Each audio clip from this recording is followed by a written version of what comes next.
And we're live. Happy new day. Hey. All right. Let me just get everyone here on Facebook and on Instagram, and we will go ahead and get started.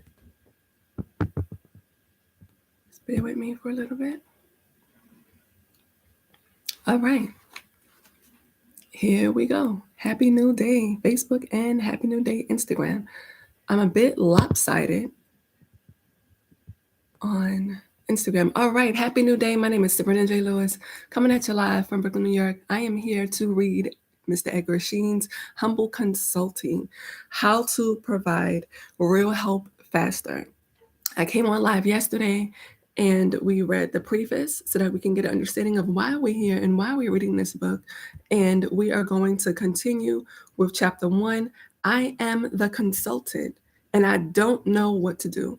I said that I would come live Monday, Wednesday, Friday, but we already started. And when you start something, you want to keep going with the momentum that you have. So while I'm able and while I'm willing, let's go. Chapter 1, page 1. I have had a monthly lunch meeting with a group of senior executives and doctors from a large hospital and medical school that are both part of a large academic medical complex. Meet me to see how the hospital and medical school can further improve the quality. We meet to see, rather, how the hospital and medical school can further improve the quality of research breaks and medical education.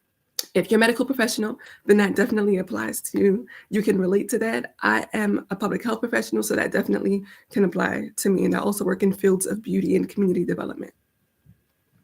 The hospital is the primary source of income for the medical school and for some of the research. The administrators who may or may not be doctors have to appropriate, have to, what? have to apportion funds between the needs of research, clinical practice, safety, maintenance, expansion of the delivery system in the community, and the reserve for future building projects.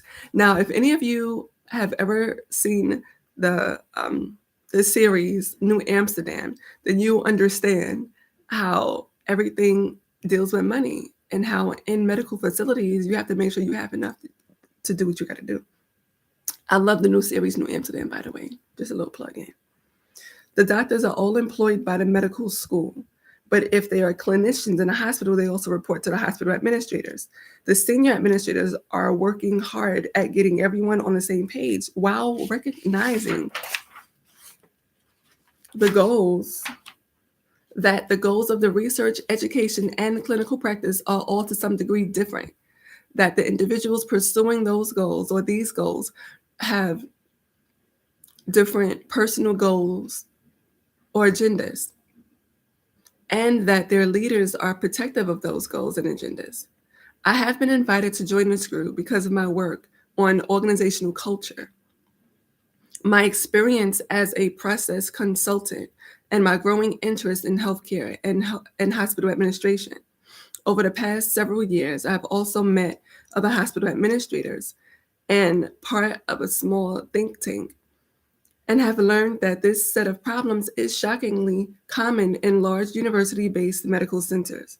As I approach tomorrow's lunch, I realize that I don't know what to do. So again, we're reading Humble Consulting by Mr. Edgar Schein. And this chapter is called I Am the Consultant and I Don't Know What to Do. What happens when you are the consultant and you don't know what to do? Happy New Day, Tina Marie. All right, my reflection on this situation. Over my many years of consulting, I have from time to time found that being the expert in providing information and or advice works, but only for simple, bounded problems. I have also played doctor to organizational clients by doing diagnosis and delivering recommendations.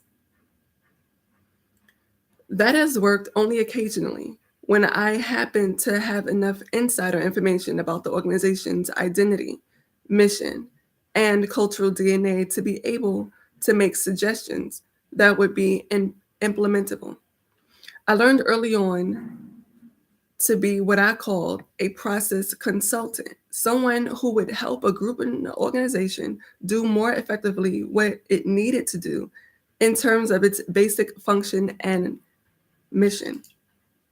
That usually involved getting into a relationship with the client that would enable us to figure out together what was wrong and how to fix it.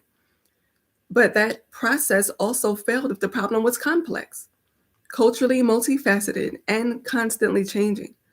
To deal with my medical lunch group, I needed yet another way to think about how to be helpful in the face of such complexity and rapid change. I then thought about the implications of a case that happened a few years ago that I call my most successful consultation on the perplexing problem of how to change culture. Let's get into it, y'all. This is case number one: culture change in Better Power Company.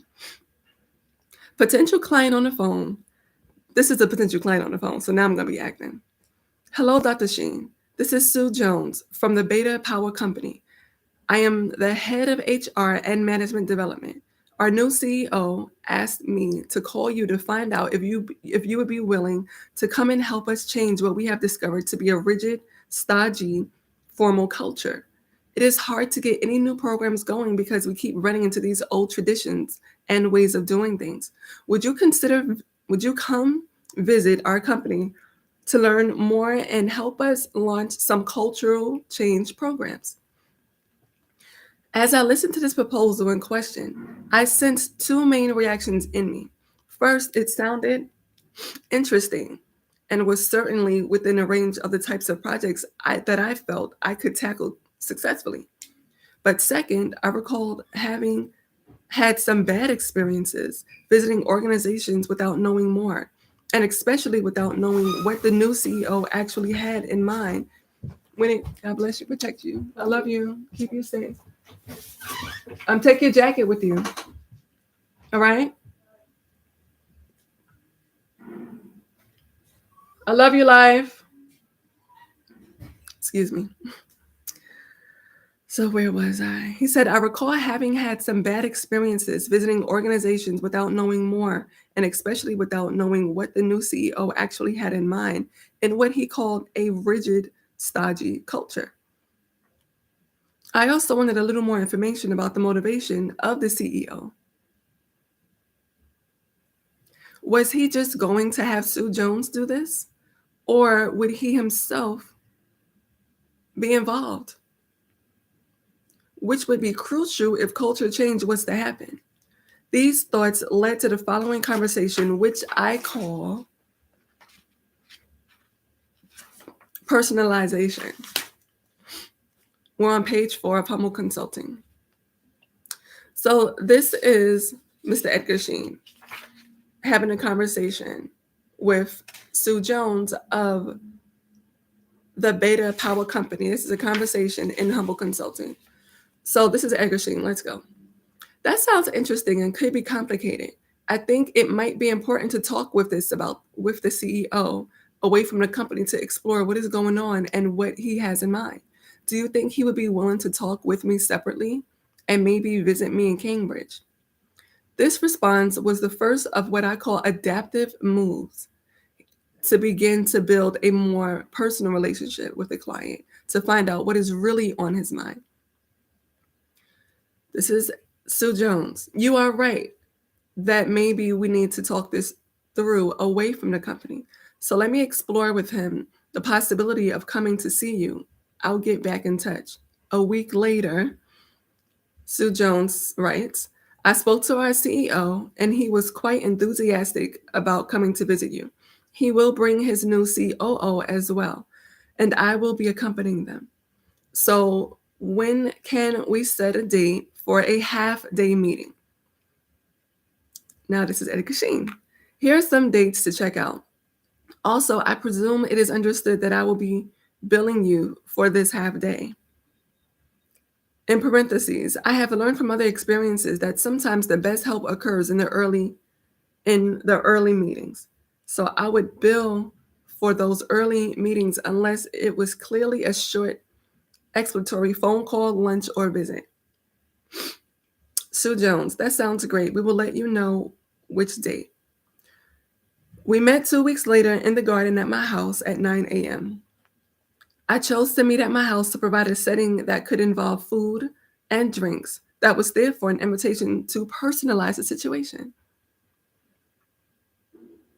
Welcome. Let's talk about what is on your mind about this rigid nostalgia culture. Edgar Schein starts, CEO. Okay, Ed, may I call you Ed? Ed asks, sure. CEO. When John, the COO, and I began to try to implement some new programs in the company, we kept finding old habits and traditions that people seem to want to hold on to, like the culture has kind of fossilized. Ed asks, can you give me an example? This is almost always a good thing to ask because at this point I have no idea at all what they are talking about, what their concept of culture is, or what is actually bothering them. No sooner had I asked this than John sat up in his chair and jumped into the conversation with great intensity. COO, yes, Ed, I can give you a great example that just happened yesterday. I have a staff group of about 15 people with whom I meet regularly in this big conference room, and they always sit in the same seats. Okay, so yesterday we met, and there were only 5 of them there, and they again sat in those same seats.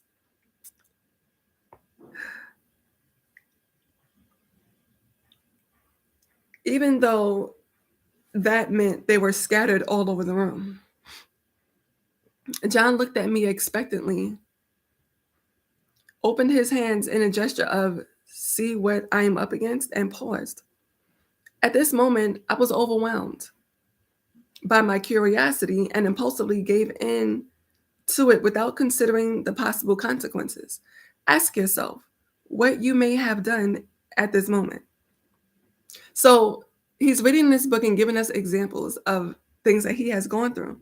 But you, as a CEO or COO, having same or similar situations within your organization or company, he's asking you to ask yourself, what have you might have done in this moment if you have a staff of 15 and only 5 came to your meeting and was scattered and then came again and sat in the same space. So ED, with intensity, what did you do? CEO, oh my God, I didn't do anything. There was a long pause during which I think the CEO, the COO, and Sue all had the same insight. Here we had the top 2 executives of the organization complaining about stodgy subordinate behavior and asking an outsider how to help them change the culture. Somehow it had not occurred to them that their passivity was tactically condoning the cultural behavior they were complaining about. I was reminded of the sage comment, you get what you settle for. It's true. My family has an organization. We have an organization in Brooklyn, and there are about to be some changes. Um, so I just had some thoughts on some things that we would like to implement for the community. And I'm just thinking out loud, like, yeah, I can relate to that. We spent the rest of the morning listing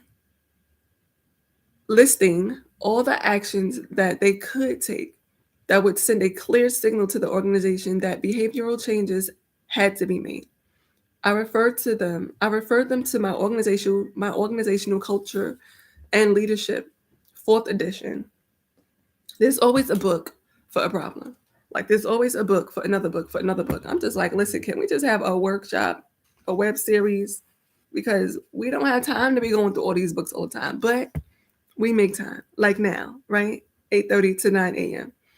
Um, so he referred them to his organizational culture and leadership. And again, you want to make sure you have your highlighter so you can highlight anything that stands out to you or underline with your pen, whatever you got going on, whatever you desire is up to you. Um, so he referred them to his organizational culture leadership, in which a whole chapter discusses how executives can influence culture. At this point, he says, I felt quite comfortable playing doctor and recommending something.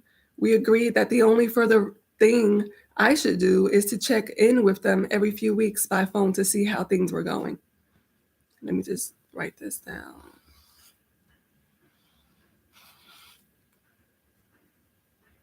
The CEO called me regularly over the next few months and occasionally sent me emails describing actions he was thinking about to get my reactions. I built him for my I built him for my time spent and provided further suggestions as needed. I did not visit or launch any formal culture projects. None were needed.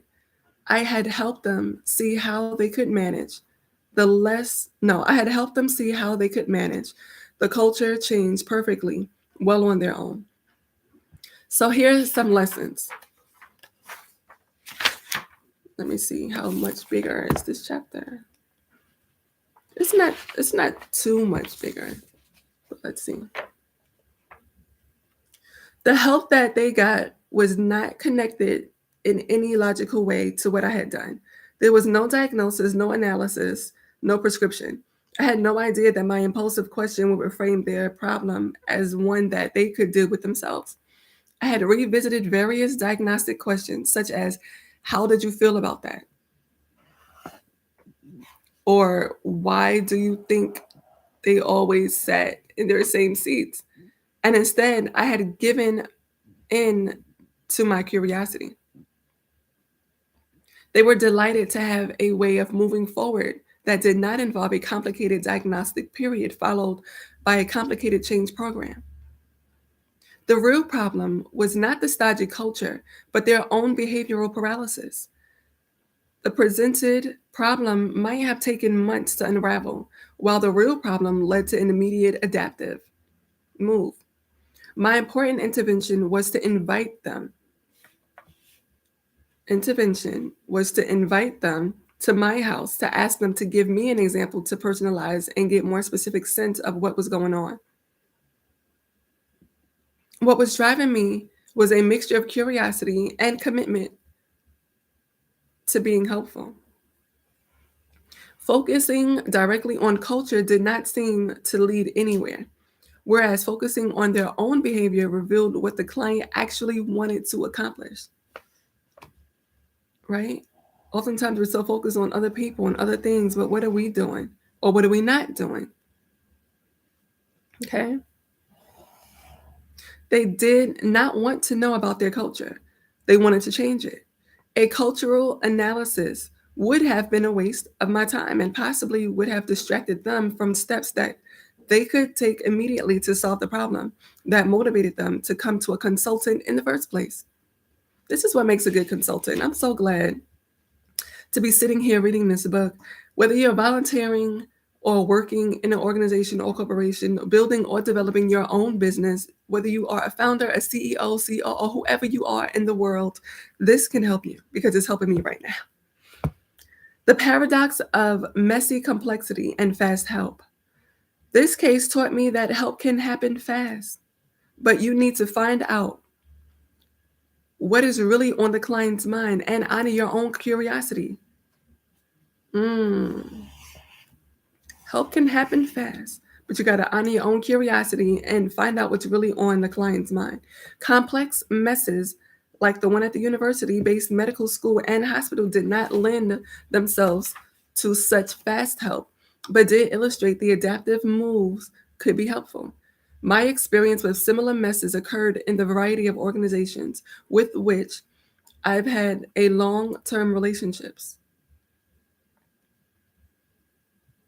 In those cases, as in the problems I have encountering with clients now, the mess only emerges as initial moves are made that reveal deeper layers of issues and concerns. Happy New Day, everyone who's watching now. Thank you for joining and thank you for getting this information, whether I can see you or not. I know you're present. I worked with Digital Equipment Corporation. Again, we're reading Humble Consultant, How to Provide Real Help Faster. Hey, YouTube. Hey, Instagram. Hey, Facebook. He says, I worked with Digital Equipment Corporation, DEC, on and off for 30 years, which involved primarily helping the founder, Ken Olson, deal with whatever was on his mind and working with various members of senior management. As I got drawn into the daily operations of this organization, some help happened very fast, as we will see, and sadly, some help was needed. Some needed help was never provided. For more than 10 years, I worked with Con Edison, the utility that supplies the greater New York area with electric power, gas, and steam. They're operating on an old system that requires careful and continuous maintenance to avoid accidents that can be deadly to the public and to their own employees. They are also responsible for maintaining a clean and safe environment under conditions of changing seasons and changing weather. I worked with senior management and the vice president of health, environment, and safety to help them maintain safety in a complex, unionized, highly technical environment in which limiting resources were fought over for more much needed maintenance and new improvements, while the public, the regulators, and the environmental watchdogs totally mistrusted the company's efforts because of the events a decade or more earlier. Whew, that was a sentence. A similar scenario was playing out in the Pacific Gas and Electric with similar levels of complexity. Again, we're reading, I am the consultant and I don't know what to do. I encountered closely related problems in my 5 years of working with INPO, the Institute of Nuclear Power Operations, as part of an advisory board to help that organization in its mission of assessing and aiding the 104 individual nuclear plants operating in the United States. INPO had the problem of how to help plants maintain an absolutely safe environment under different technological, economic, and political conditions because the power companies had complex sites that included coal fired and nuclear plants. The nuclear plants experienced rapidly changing technology while they were losing technical talent. As the alumni of Admiral Rickover's nuclear submarine organizations retired, nuclear safety is highly regulated, which creates the paradoxical reality that the enforcement of legal, technical, and bureaucratic standards often gets in the way of building the open and trusting relationships that are needed and always mentioned as integral to safety culture. This is true. I mean, heck, we see it in all systems. I've worked for 5 years with Swiss German chemical company, Giba Gai. I don't want to say this wrong, Gai or Gai. In working on various strategic and operational issues, I learned some powerful lessons about organizational and national culture, and some saw many complex messes, some of which were ultimately resolved by the merger Gibagai with Sandoz into what is today Novartis. I'm familiar with Novartis because Novartis is a pharmaceutical company that works with families and individuals of sickle cell. One messy problem that occurred in this and in another pharmaceutical company, there it is, pharmaceutical company, was a tension between basic research and the origins of disease and applied research on developing pharmaceuticals that cure or at least alleviate the symptoms. See, and that's one thing that we were fighting on behalf of our families. We want to make sure that these diseases are, I mean, these pharmaceutical companies are actually alleviating the symptoms, and not creating other symptoms, and much more. But I'm not going to get into that, right? We already know that when we talk about pharmaceutical companies, it can be very messy, and as a public health worker, I can't get involved, right? So let me just keep moving. So aligning basic research on the causes of diseases with applied research on curative drugs under different set of rules in different countries leads to value differences on what is good research that can be trusted when done in different countries. Can basic researchers, applied researchers, practitioners, and administrators find common goals and work together? Or are the occupational differences culturally diverse too? Again, you all, we are reading Humble Consulting. I am the consultant, and I do not know what to do in chapter 1. I was on the board of Massachusetts Audubon Society, the major land conservation and environmental steward in New England. Some of the most interesting helping challenges in my 6 years there occurred when fundamental strategic questions interacted with the constraints of local community values, legal issues, lack of funds, and limitations on of what the organization could actually accomplish. What time is it? I gotta go. So 9:05. Okay. For example, should they support rather, the building of windmills in the waters around Cod, given that this was good for energy conservation but potentially bad for birds and fish? Current problems that have been brought to me reflect growing complexity around coordination between silos, between functions, and between cultural units. For example, a CEO wants a better process for hiring researchers to overcome the following problem. While the principal investigators are still waiting for the grant money, they are pressuring the human resources function to begin to advertise for the needed researching jobs, leading to promises of employment that occasionally cannot be honored because the research money did not come through.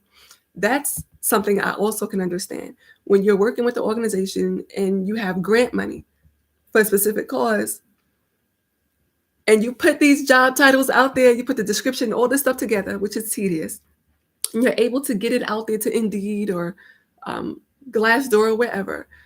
You prepare to hire the people, but you don't have the money yet. What do you do? So what he's saying is leading to promises of employment that occasionally cannot be honored because the research money did not come through, resulting in both harassment and lawsuits. Yes, you become harassed by these persons who want their job, and you get lawsuits. A hospital system that has units all over the country wants to standardize certain medical processes, only to discover great resistance from several regional units that have developed strong cultures of their own and believe that their local processes are better. A successful theater company specializing in Shakespeare finds its market shifting because the audience's desire for more contemporary productions, while at the same time it is running out of money. The presenting problem is that the management neither wants to nor knows how to innovate. Happy New Day, Henry. What I am trying to convey in these examples is the complexity and ambiguity of figuring out what to do if we were there, if we are asked to help. Sometimes the best and fastest help will be to enable the client to understand that the very complexity and recognize that small adaptive moves will have to replace big diagnoses and intervention. Why are problems messier these days? As I reflect on these questions, several forces acting together seem to be involved. I want to get through this so that we can begin chapter 2 tomorrow. Oh, thank you. Number one, all the technical fields that have to collaborate have themselves become more complex. What this means is that the specialists working in those fields are more likely to create an occupational culture to distinguish themselves and get more benefits for their specialty. Two, the groups that have to interact and collaborate are not more occupationally diverse, but they now often include national cultures that have different languages and different assumptions about how things are and how things are supposed to be, right? I actually had to download Google Translate on my phone a couple of years ago so that I can converse with my patients as well as customers. And there is a huge cultural diversity that we have to be receptive to. We have to be able to work through those outcomes together as a community, regardless of corporation, organization, or community development. Greater occupational three, this is three, greater occupational and national diversity within a given organization makes goal congruence more difficult to achieve. We all agree to the easiest way to solve these problems is to get everyone on the same page. Bring all the chiefs together in the same room and get them to agree on a single goal that everyone can relate to and support. Unfortunately, getting the right people in the same room is usually the hardest part of this. I should know how to say this word, but right now I don't. Oh, I can't use my other phone because I'm on it. Um, Let me just underline it and I'll come back to that. Pseudo. Oh, pseudo solution. OMG. Pseudo solution. And even if we do There is no guarantee that they will want to reach any kind of consensus because of deep differences in tactic, cultural assumptions, and goals. All the wonderful organization development processes that we advocate, like team building, scenario planning, future search, appreciative inquiry, lean production systems, and rapid prototyping tend to assume that the people who have to agree to coordinate can be gotten to even talk to another, much less agree on anything. Wow. That was three. This is four. There isn't enough time, or at least we perceive there isn't. Things are moving so fast to build trusting relationships, to get to know one another, to even eat together or have fun together. Getting two cultures to interact takes time. Getting three or more to interact takes more time. Speeding up processes, such as going to one of the many models of rapid prototyping, might work if we had figured if we have figured out much process to prototype and gotten people into them can communicate with one another. All too often, we prototype the wrong process. True. Number five, the problems that have to be addressed are not stable. The two things that are new and different about these kinds of problems is that they do not have a technical solution, and they are deeply intertwined with fundamental strategic and structural issues in an unstable environment.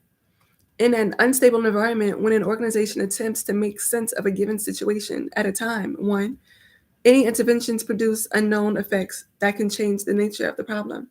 And two, oh, wait.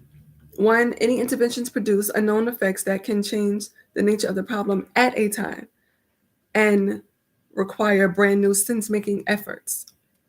Six, finally, the concept of client will change as well, in that the various individuals or groups with whom I am talking see themselves as part of the system rather than as an individual client.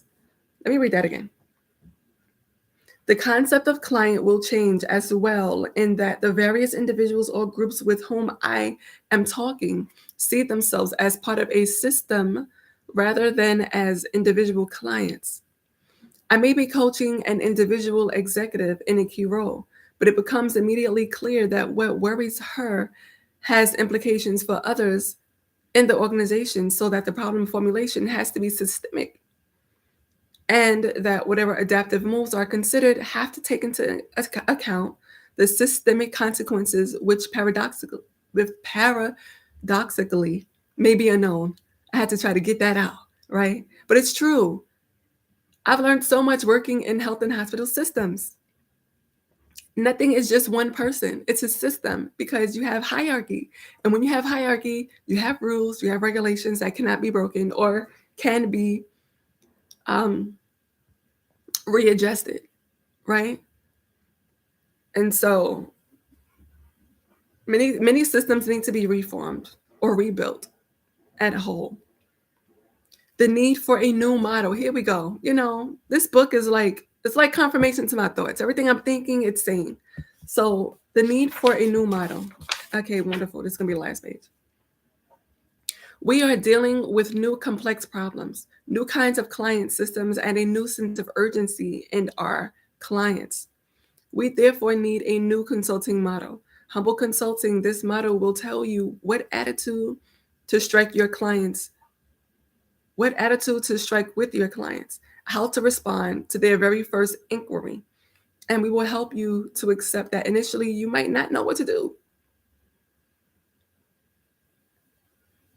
I've had situations working in the hospital when I've had patients give me different scenarios and situations they've been experiencing, and I did not know what to do.